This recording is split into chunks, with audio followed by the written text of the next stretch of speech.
Bonjour à toutes et à tous et merci de nous retrouver pour un nouveau numéro de 100% Quintet Plus. Nous allons nous intéresser à l'événement de ce jeudi 20 juin sur l'hippodrome de Paris-Longchamp.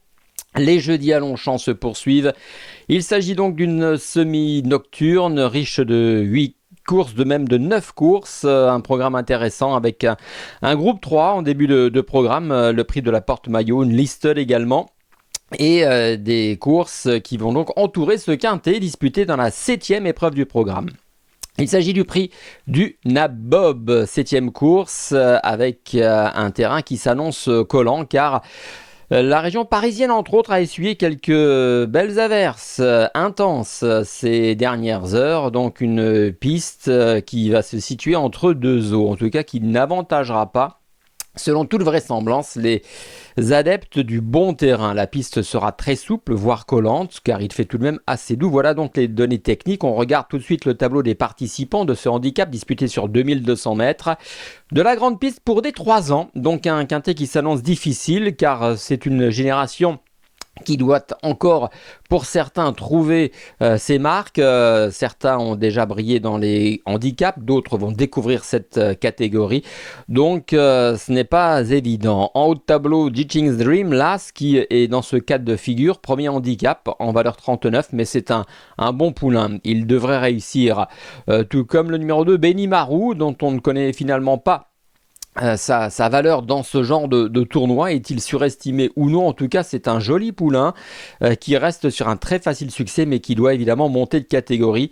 Je l'inclurai dans une combinaison élargie, tout comme le 3 Motis, qui a confirmé son aptitude, sa forme, sa tenue et sa capacité à faire l'arrivée dans des handicaps en valeur 37, tout comme Mission Alpha, qui est une pouliche qui reste sur de très belles performances et qui va désormais devoir monter de catégorie avec une marge évidemment un peu plus réduite, tout comme le numéro 5, Spinello, attention, poulain en devenir, qui a été devancé par un bon cheval en dernier lieu et qui pourrait donc trouver sa voie dans ce style de tournoi. J'en suis intimement persuadé. Le 6 Day Trader n'a pas de marge. Le 7 Vaziran devrait pouvoir remporter un gros handicap incessamment sous peu. Le 8 King Tracy, le 9 Star of the Night seront évidemment très plébiscités par les turfistes car ils ont terminé respectivement 2e et 3e d'une des courses références. Le 10 Milango, c'est mon coup de cœur. Le 11 Tulipa n'aura peut-être pas son terrain de prédilection, mais sachez que c'est une pouliche à cette valeur qui devrait pouvoir rivaliser tôt ou tard avec ses adversaires.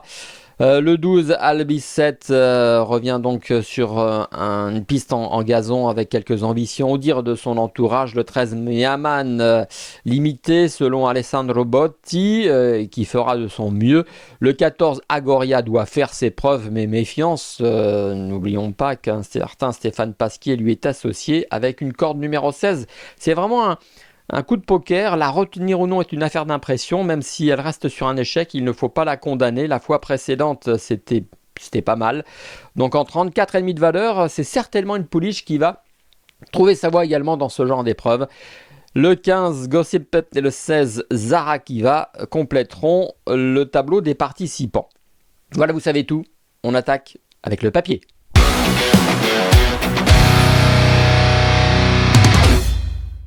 Le papier donc de ce quintet disputé sur l'hippodrome de Longchamp ce jeudi avec un favori. Il s'agit de Star of the Night, le numéro 9, une course de référence intéressante, le prix des épinettes disputé le 23 mai dernier sur l'hippodrome de Paris-Longchamp. Alors il va falloir ouvrir vos yeux car plusieurs chevaux participaient à cette épreuve, dont King Tracy, le numéro 8 de ce quintet plus de jeudi. Il y avait Vaziran, la Kazakh Agacan, qui terminait à la 5e place. En retrait, il y avait également Agoria qui malheureusement terminait loin derrière son parcours. Mais regardez, Star of the Night, la Kazakh de Madame Isabelle Corbani qui n'a pas eu un parcours sur mesure, contraint de progresser en dehors après avoir attendu en retrait à cause d'un numéro de corde qui ne l'avait donc pas avantagé. Néanmoins, elle était revenue donc de l'arrière-garde très bien finir, luttant pour la victoire. Il s'en est fallu de peu et c'est une lutte à 3 qui s'est engagée aux abords du poteau. Le gris Session Grey aura le dernier mot, c'est l'entraînement d'Henri Alex Pantal et donc Star of the Night et King Crazy, Kazakh noir, chevron orange, c'est également très bien battu en ayant eu un parcours, vous l'avez vu, un peu plus favorable et un peu plus à l'économie par rapport à Star of the Night. Donc ce sont deux chevaux qui, on l'espère, vont répéter en ce jeudi sur l'hippodrome de Longchamp, même si vous le savez, d'une course à l'autre, les données, les paramètres changent systématiquement. Donc on croise les doigts pour que ces deux chevaux puisse faire l'arrivée, une course de référence qui nous a permis en tout cas de constater que Star of the Night, en dépit peut-être d'une marge de progression qui s'était un peu rétrécie à la suite d'une victoire obtenue mi-mai sur l'hippodrome de Saint-Cloud, elle a tout simplement démontré qu'elle en avait encore un petit peu sous la pédale et qu'avec un parcours sur mesure, elle pourrait pourquoi pas remporter un quintet. Ce sera peut-être le cas en ce jeudi sur l'hippodrome de Longchamp. Donc voilà la raison pour laquelle je l'ai retenue en tête de ma sélection. Elle ne portera que 55 kg, c'est appréciable, et elle sera associée à Yoritz Mendizabal. On enchaîne avec mon deuxième favori, je le disais, il s'agit donc tout simplement de King Crazy. Alors pas de course de référence concernant King Crazy, car on a vu ce dont il était capable dans le prix des épinettes, mais une statistique qui montre tout simplement que ce poulain a rapidement montré des moyens, puisqu'il a, lors de ses 5 seules tentatives, terminé 5 fois parmi les 5 premiers. Donc pour les joueurs de quintet, c'est une stat qui pourrait vous plaire. 100% de réussite dans les 5 premiers, c'est ce qu'on demande à un cheval qui participe à un quintet. Pour résumer, il a débuté en début de saison par une 5e place, et ensuite il a accusé des progrès, il a mûri, il s'est endurci, 3e, 4e, 3e et puis 3e d'un gros handicap. Donc c'est dire qu'il est tout simplement pétri de qualité, ce King Crazy. J'enchaîne avec mon troisième favori, c'est l'As Dinching's Dream. Alors attention, lui, coup de poker. Ceux qui aiment faire des jeux simples et tenter des petits coups, pourquoi pas le jouer en jeu simple gagnant placé, car vous le savez, rien n'est écrit dans le marbre dans les handicaps, et lui va débuter dans un gros handicap, dans un gros handicap, donc ce n'est pas facile, c'est le top weight, mais vous savez que les chevaux d'Henri Alex Pantal sont souvent, très souvent endurcis. Cela ne me gêne pas qu'il porte du poids. C'est un cheval solide, et on regarde d'ailleurs une course de référence datant du 4 mai dernier sur l'hippodrome d'Angers, où il a remporté son médaille de toute une classe. Il avait assez rapidement figuré en bon rang, et puis il s'était détaché irrésistiblement dans la phase finale. Vous le voyez, il n'y a pas eu photo ce jour-là, le terrain était très souple, donc en résumé, c'est un poulain qui a de la tenue, qui va dans les terrains assouplis, qui est suffisamment endurci, qui est doué, puisque regardez son palmarès, lui aussi n'a jamais fini plus loin que 5e en 5 tentatives, donc il a beaucoup d'atouts dans son jeu. Le tout est de savoir si en valeur 39 il va pouvoir s'en sortir, mais sincèrement j'en suis persuadé. Je serais déçu de ne pas le voir finir dans les 5 premiers, et sincèrement je pense qu'il est capable de jouer les premiers rôles. Donc le retenir en tête est tout simplement une affaire d'impression, vous l'aurez compris. Mais vous pouvez faire plusieurs combinaisons dans les quintets, vous le savez aussi. J'enchaîne avec mon quatrième favori, j'en parlais tout à l'heure, c'est la Kazakh Aga Khan. Vaziran, le numéro 7, une course de ref qui date du 27 avril sur l'hippodrome de Lyon, Paris, le prix Marius Bourré, où ce jour-là, Vaziran terminait à la première place. Il montrait, je trouve, ce jour-là, qu'il était perfectible. Ce sont les 3 ans, je le répète, qui généralement ont assez peu couru, et il n'avait pas encore remporté son médaine, que son entraîneur Francis-Henri Graffard avait décidé de le présenter dans un handicap à Lyon sur 2400 mètres, et ce jour-là, monté par Marie Vélon, il s'était rendu maître de la situation dans la phase finale, s'imposant, certes, d'assez peu face à l'Inaria, mais avec une certaine marge et avec un certain contrôle. On le sentait un peu vert ce jour-là. Donc la distance, le terrain sont dans ses cordes. Son premier essai dans le quintet référence, le prix des épinettes, s'est soldé par une honorable 5e place.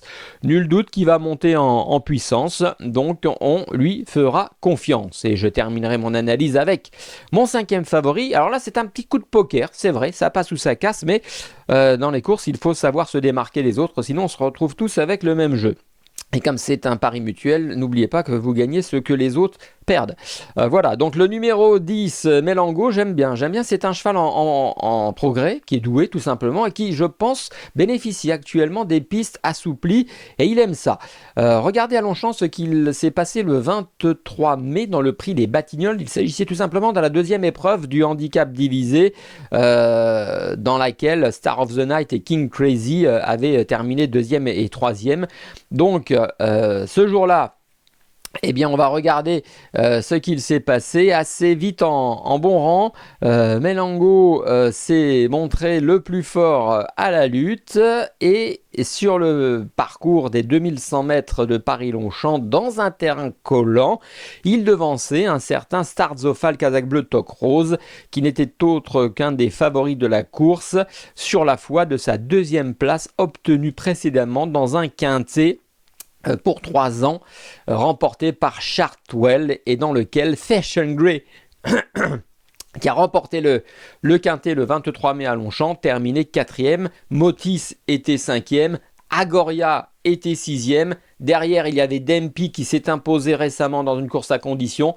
Donc vous le voyez, il y a des lignes qui se coupent, qui s'entrecoupent et qu'il va falloir mettre dans le bon sens. Et là, on vous fait confiance.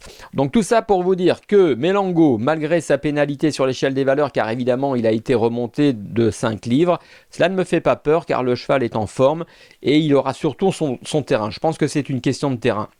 Et il fait Longchamp, ça aussi c'est un paramètre important. Voilà, en ce qui concerne mes choix du quintet de ce jeudi sur les programmes de Longchamp. Avant de récapituler, n'oubliez pas de vous informer sur notre site pariturf.com avec moultes informations pour vous aider à faire le papier. N'hésitez pas également à vous abonner à notre chaîne et à activer les notifications. N'hésitez pas à envoyer votre pronostic. C'est un site interactif, vous l'aurez compris. Maintenant, on passe à notre choix.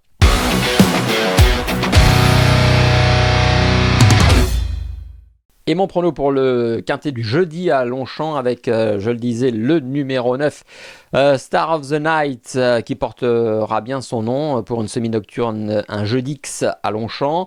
Le 8, King Crazy, Last Ditching's Dream. Le 7, Vaziran. Et le 10, Melango, qui est mon coup de poker dans ce quintet. Avant de se quitter, un jeu simple, un conseil de jeu. Et on va tout de suite entrer dans le vif du sujet puisqu'il s'agit de la première épreuve du programme, la plus belle sportivement parlant. Il s'agit du prix de la Porte-Maillot, un groupe 3 disputé sur 1400 mètres.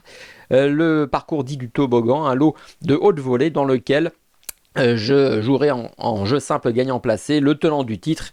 Il s'appelle King Gold, il est entraîné par Nicolas Collery, il porte le dossard numéro 3 dans la première épreuve. Et Nicolas Collery, son entraîneur que j'ai eu au téléphone il y a peu, m'a confié que son cheval, pour sa rentrée, était bien physiquement, il était au top et qu'il en attendait un très bon résultat. Vous savez tout, merci de votre attention et de votre fidélité et on se donne rendez-vous très prochainement pour un nouveau numéro. Bye bye.